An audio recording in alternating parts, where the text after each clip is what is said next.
what is going wrong at the Sharkies? I mean, what a bizarre position to be in because they beat all the teams they should beat, and then they get up against teams and they don't lose by a little bit. They lose by a lot against the top-tier teams. What do you reckon's going wrong at the Sharkies? Well, mate, I don't know. And this isn't a new thing, right? So they finished second outright before the finals last year. But thinking back to last season as well, like they struggled against the top teams last year as well. Yeah. It just so happened that they had quite a favourable draw where they played a lot of the bottom 8 sides. So they picked up a fair few wins. But it's the same story again this year. Like, of course, on the weekend, most recently, they went over to New Zealand playing an in-form footy side against a team that were playing behind a very parochial home crowd, like it was sold out, and they got beat by 44 points to 12. Like you said, they take care of the teams that aren't travelling so well. Like, so the previous 2 wins were against West Tigers and the Dragons.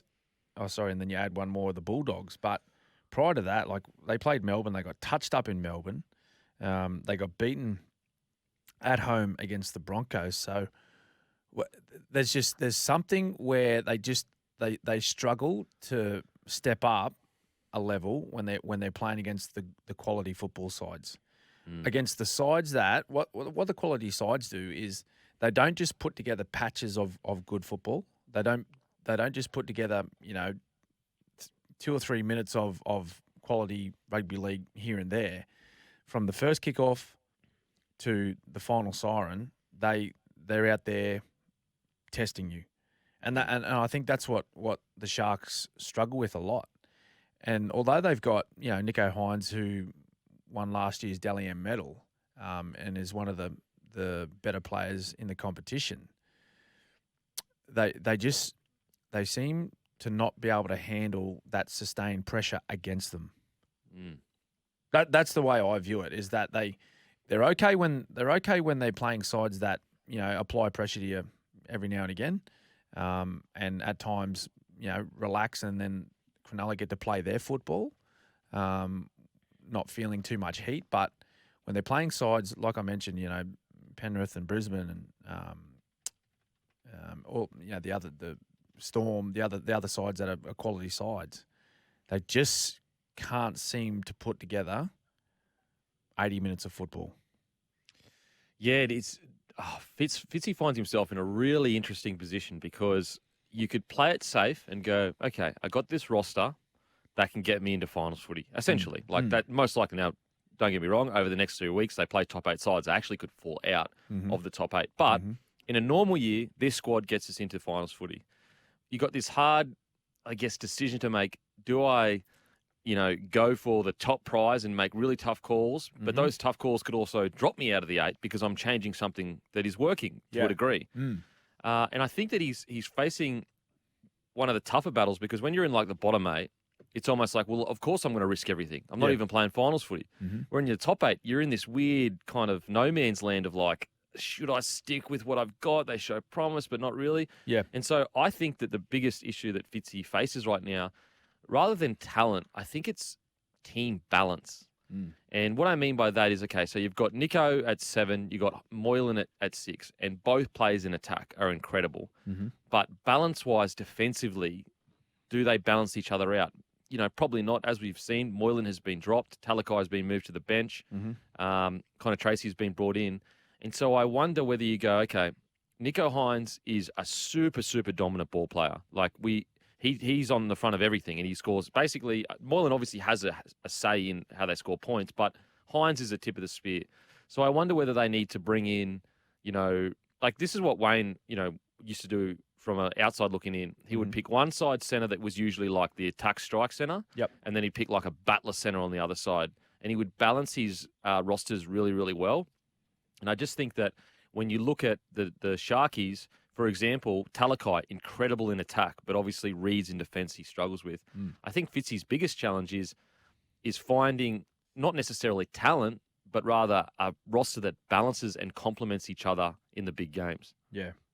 Yeah, no, that's a fair point. And talking about their roster, if you go across their entire side, Kempy, like they don't really have a consistent sort of like representative players, if you know what I mean. Like there's no – so Nico Hines, he got 10 minutes of Origin this year.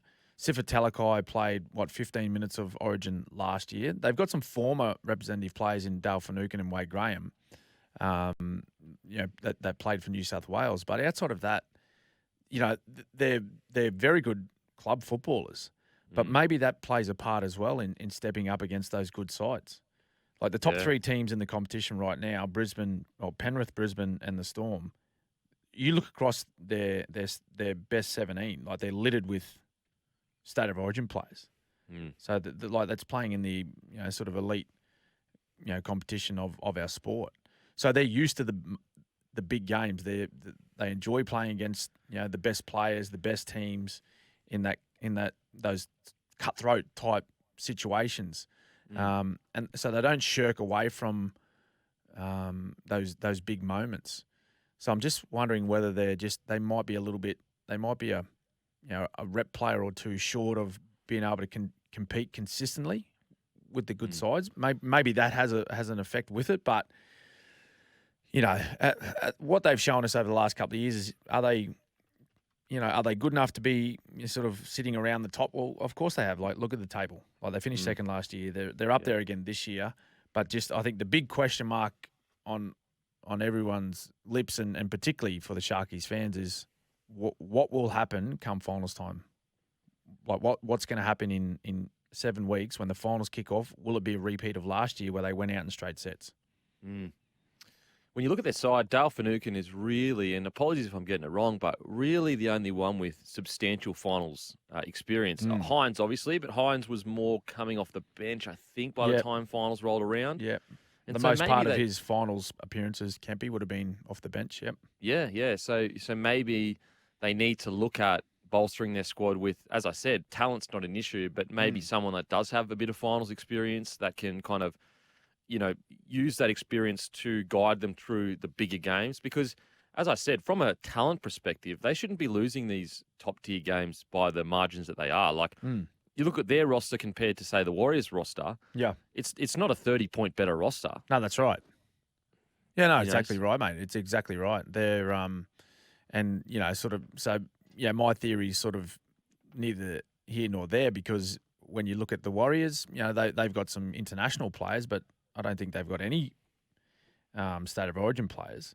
Similar situation at the Raiders as well. The Raiders are going well at the moment, but the biggest test for those sides is what will they bring come finals time? What will they bring when it's do or die? You'd like to think that they can try and continue on this form that they're showing us at the moment, but the test comes when your season's on the line, when there's no more next week. And you would, know better than anyone, finals is almost like a new season. It's a different level of rugby league. It's not the same type of rugby league you play in the season. Yeah, that's right. And that's the the chat at the moment about the Broncos, particularly in Queensland, is the questions are being asked of Kevin Walters. Does he see this football side as a premiership contender? He's come out and said yes. All of his talk about that his team is obviously going to be positive, but that's where they failed. Like particularly last year, they did so well for 3/4 of the season, and then they had a couple of setbacks with injury, suspension to Paddy Carrigan, and they fell off the cliff. They just couldn't handle that rise in intensity at the back end of the year when they needed to make that step, and they missed out. So it's what the Sharks did last year, mate. Like we're talking about the Sharkies at the moment, and it's exactly what the Sharkies did. They got to the finals in a such a good place where they finished second. They had a home semi-final, and it all imploded.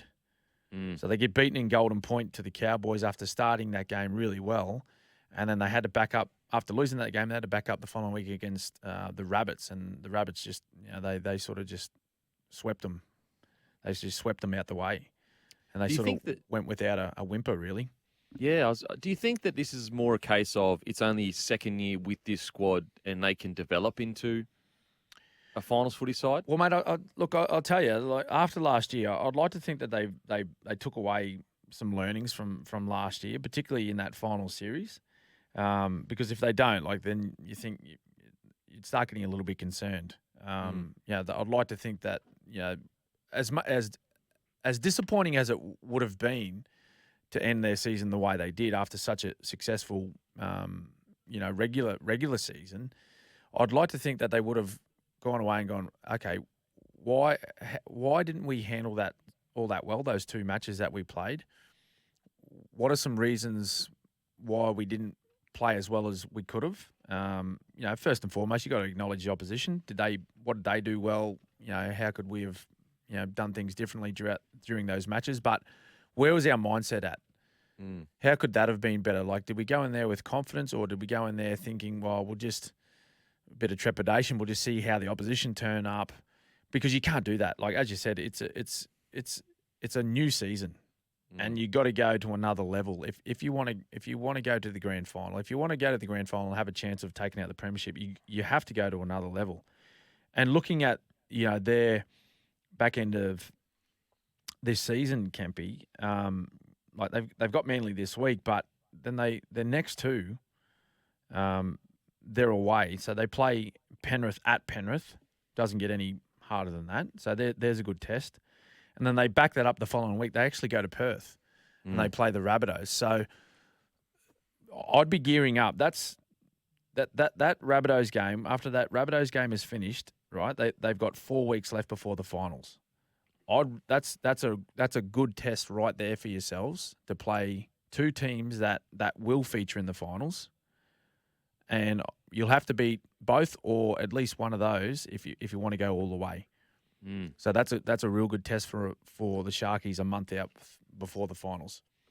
I will say that, people that I'm sure pressure will start to build around Nico, and because he's the main guy and he kind of welcomes that pressure. But I think that, he can't really do much more in regards to what he's doing on the footy field. Obviously every player can improve, but I feel like their issues are not Nico related. I think they're actually more edge defense that needs sorting, which is so surprising because Fitzy, I'm pretty sure he was a Roosters defensive coach when Freddie won back-to-back 18-19. He was in New South Wales, I'm pretty sure, defensive coach. Yep.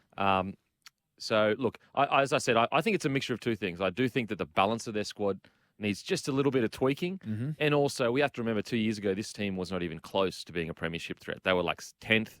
I mean, making the finals for them 2 years ago was a massive win. So I think it's a mixture of give Fitzy and this squad some time to develop into what they need to, but also some tweaks maybe need to be made, which Fitzy is doing. He's obviously rested Wade Graham. He's dropped Moylan.